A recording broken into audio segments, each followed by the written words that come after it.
जानते हो कपड़ों का सबसे महंगा ब्रांड कौन सा है? इंडियन आर्मी की वर्दी। देश के गद्दारों को ऊपर वाला भले ही माफ कर दे, लेकिन एक फौजी किसी भी कीमत पे, यहां तक कि अपनी जान की कीमत पे भी उसको कभी माफ नहीं कर सकता।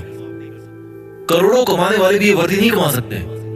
दुनिया के जो बड़े बड़े करोड़पति अरबपति बन के बैठे हैं ना, जो जिनको आप टीवी पर सिनेमा में हीरो बने हुए देखते हो, वो भी नहीं है उस वर्दी को कमाने के लायक। क्योंकि वो वर्दी भाई पैसों से नहीं मिलती, वो पैसे में नहीं बिकती। अगर पैसों में बिकती तो हर कोई पहन के घूमता और अपने आप को फौजी बोलता। उस वर्दी को अगर कमाना है ना, तो पैसा नहीं चाहिए, पैसा नहीं बनाना उसके लिए, उसके लायक बनना है।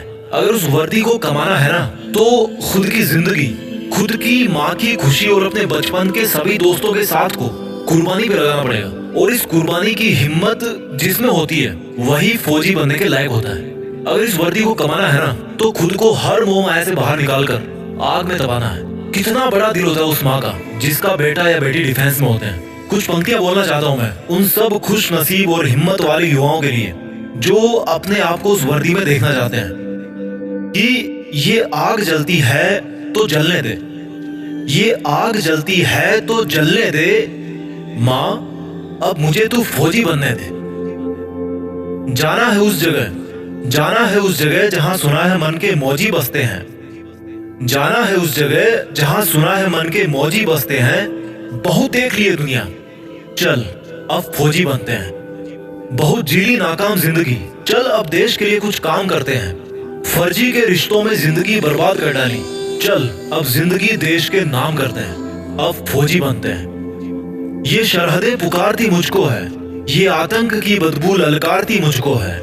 जब लिपट जाऊं तिरंगे में तो मुझे आबाद कहना, जब लिपट जाऊं तिरंगे में तो मुझे आबाद कहना। मेरी माँ पल्लू में छिपी हंसी तेरी बहुत प्यारी है, मेरी माँ पल्लू में छिपी तेरी हंसी बहुत प्यारी है। जब लिपट जाऊं तिरंगे में तो मुझे आबाद कहना, मेरी माँ पल्लू में छिपी हंसी तेरी बहुत प्यारी है। इसलिए मुस्कुराते हुए अपने लाल को गुड बाय कहना। ये मोबाइल के स्टेटस देख देख के थक गया हूँ, बन जाऊं मैं भी एक दिन सबका स्टेटस, खुद के इसी वादे में बंध गया हूँ। माँ के आंचल की खुशबू तो वैसे फीकी होती नहीं कभी, पर उसमें थोड़ी सी मेरी वर्दी की खुशबू मिला दूं ना, तो दोनों जहां यही मिल जाएंगे मुझे। और अगली दो लाइन उन लोगों के लिए बोलना चाहता हूँ जिनको लगता है कि बॉयफ्रेंड गर्लफ्रेंड के अलावा इस दुनिया में कुछ होता ही नहीं है। तो भाई कान खोल कर सुनो मेरी बात। बेवफाओं की इस दुनिया में हम कभी वफा ढूंढते थे। ये एक फौजी की तरफ से लाइंस आपके लिए कि बेवफाओं की इस दुनिया में हम कभी वफा ढूंढते थे।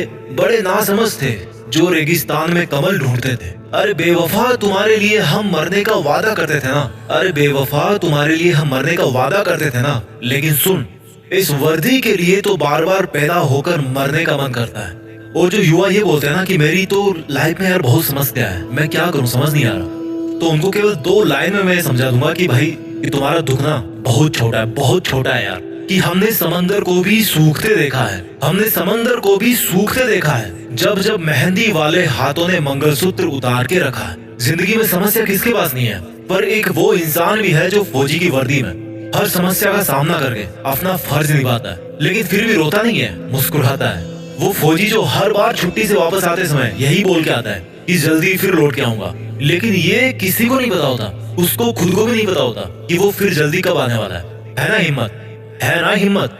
मैं जीत फिक्स के मंच से उन सभी फौजी भाइयों को सलाम करता हूँ और उन पोटेंशियल यूथ को मोटिवेट करना चाहता हूँ जो फौज में भर्ती होने का सपना अपने मन में ठान चुके हैं। क्योंकि दुनिया में देश का नाम करने का इससे बेहतर कोई दूसरा तरीका नहीं हो सकता। मैं सैल्यूट मारता हूँ फौजियों को जो एकमात्र रियल हीरो है इस कंट्री के। फौजी एक तरह के हीरो नहीं है, वो एकमात्र रियल हीरो है। सैल्यूट। जय हिंद, वंदे मातरम।